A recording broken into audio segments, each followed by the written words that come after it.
가능하다면 이 잔이 내게서 지나게 하소서. 그러나 내 뜻대로 마옵시고 아버지 뜻대로 하옵소서. 이제 일어나 가자. 내가 아버지를 사랑함을 보여야 하겠노라. 믿음, 은혜, 사랑은 아마도 복음주의 기독교인들이 가장 많이 언급하는 어휘들일 것입니다. 그리고 대부분의 복음주의 교회들은 그리스도께서 자신보다도 우리를 더 사랑하셔서 십자가형을 자원에 감내하셨다 가르치고 있을 것입니다. 그러나 오늘의 본문은 그리스도께서 우리의 구원이 아니라 성부 하나님을 향한 성자 하나님의 사랑을 보이시기 위해 십자가를 지셨다 말씀하십니다.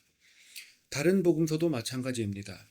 마태복음 26장, 즉 예수님께서 십자가를 지시기 전에 하셨던 마지막 기도를 살펴보면 하나님의 뜻이 아닌 다른 것을 위해서라면, 그러니까 십자가형의 모든 고통을 의미하는 잔을 거부하시겠다는 성자 하나님의 의지가 표현되어 있습니다.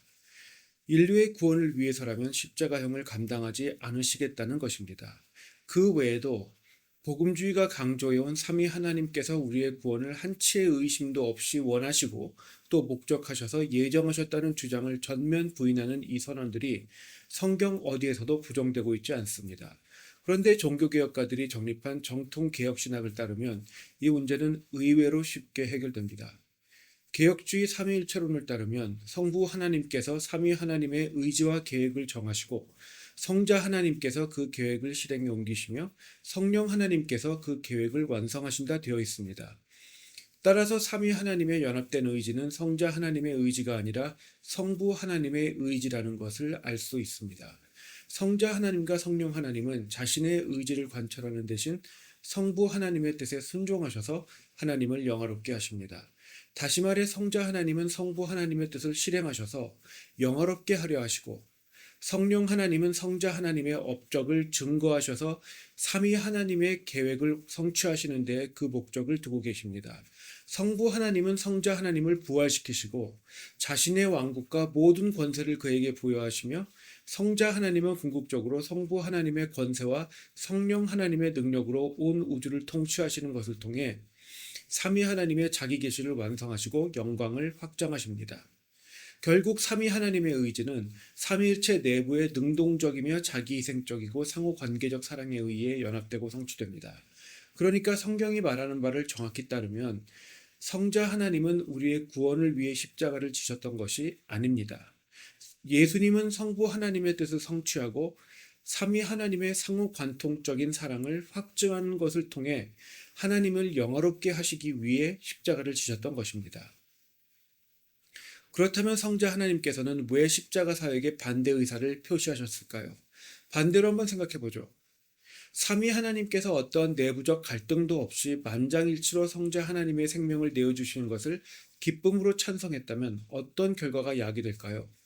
삼위 하나님은 아직 회개하는 일에 관심도 보이지 않는 죄인들을 위해서 의인을 능동적으로 희생시키신 분, 즉 악을 방치하는 것을 넘어 조장하시는 분이 됩니다. 이것은 창조주 하나님의 본성에 위배되는 행위이기 때문에 우주적 차원에서 문제가 됩니다. 쉽게 말해 성자 하나님의 십자가 사역은 거룩하고 의로우신 하나님께서 행하실 수 없는 종류의 일이 되고 마는 것입니다. 그렇다고 십자가 사역이 수행되기 전에 삼위 하나님의 내부적 연합이 유실될 수도 없습니다. 연합의 유실 또한 하나님의 본성에 위배되기 때문입니다. 결국 삼위 하나님의 의지는 완전히 일관된 동시에 의로운 내부적 갈등이 있어야만 했습니다.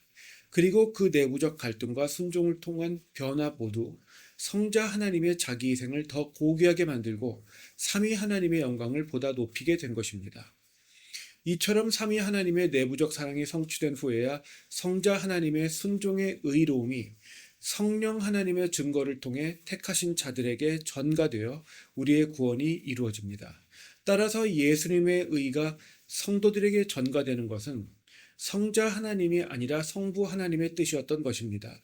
요컨대 삼위 하나님의 구원 사역은 궁극적으로 우리 인간의 생명 또는 존재를 목적한 것이 아니라 먼저 하나님의 주권과 영광을 위한 것임을 알 수 있습니다.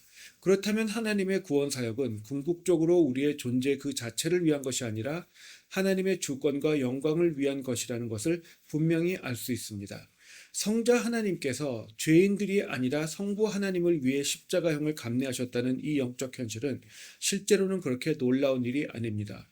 인간이 아니라 하나님께서 전 우주를 창조하셨고 따라서 우주는 하나님을 중심으로 하는 구조를 취할 수밖에 없습니다. 그렇다면 인간이 아니라 하나님께서 우주의 중심이시기 때문에 우주적 사건들 또한 하나님을 중심으로 벌어질 수밖에 없습니다. 가면 갈수록 인간에게 초점을 맞추며 되려 그것이 교회가 발전하는 과정인 것처럼 생각하는 오늘날의 탈근대주의 교회에 대해 돌아볼 수밖에 없습니다. 오늘날의 교회에서는 하나님께 은혜를 다오다오 하면 할수록 신앙이 좋은 것처럼 착각합니다. 그런데 본질적으로 은혜라는 것은 값없이 주어지는 것이기 때문에 우리가 요구할 수 있는 것이 아니라 하나님께서 주권적으로 부어주시는 것입니다. 우리는 아버지와 자녀의 관계를 통해 하나님께 무엇을 달라 할 수 있지만 그럴 수 있는 자격을 가진 자들은 아닙니다. 아버지와 자녀의 관계 그 자체가 은혜로서 일방적으로 또 하나님의 주권적으로 부어진 것입니다.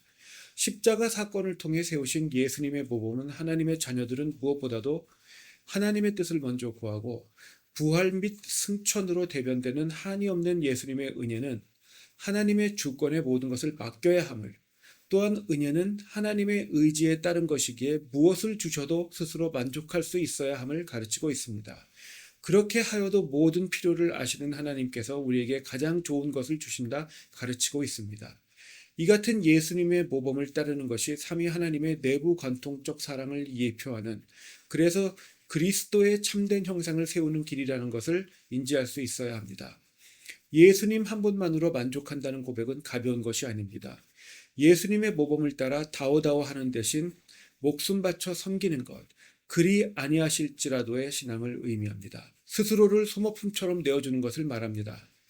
삼위 하나님의 사랑을 닮아야 그 사랑에 연결되어 그리스도의 형상이 될 수 있습니다. 교회는 사람이 아니라 하나님을 사랑할 것을 가르쳐야 합니다. 그리하면 주께서 모든 것을 이루시고 모든 필요를 채우실 것입니다.